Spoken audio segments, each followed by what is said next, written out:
ঠাকুর শ্রী রামকৃষ্ণের ভালোবাসা ও রাখাল। কালী তপস্বীর ঘরে রাখাল বসিয়া আছেন, কাছে প্রসন্ন। মাস্টারও সেই ঘরে আছেন। রাখাল সন্তান পরিবার ত্যাগ করিয়া আসিয়াছেন, অন্তরে তীব্র বৈরাগ্য। কেবল ভাবছেন একাদী নর্মদা তীরে কি অন্য স্থানে চলিয়া যাই। তবু প্রসন্নকে বুঝাইতেছেন। রাখাল প্রসন্নের প্রতি, কোথায় ছুটে ছুটে বেরিয়ে যাস? এখানে সাধুসঙ্গ এ ছেড়ে যেতে আছে, আর নরেনের মতো লোকের সঙ্গ এ ছেড়ে কোথায় যাবি? প্রসন্ন, কলকাতায় মা বাপ রয়েছে, ভয় হয় পাছে তাঁদের ভালোবাসা আমাকে টেনে নেয়, তাই দূরে পালাতে চাই। রাখাল, গুরু মহারাজ যেমন ভালোবাসতেন তত কি বাপ মা ভালোবাসে? আমরা কি করেছি তার জন্য যে এত ভালোবাসা?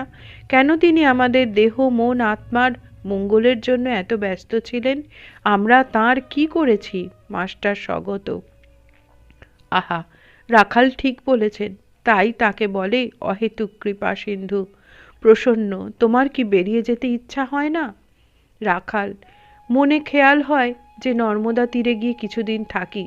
একবার ভাবি ওই সব জায়গায় কোনো বাগানে গিয়ে থাকি আর কিছু সাধন করি। খেয়াল হয় 3 দিন পঞ্চতপা করি, তবে সংসারীর বাগানে যেতে আর মন হয় না। জয় ঠাকুর।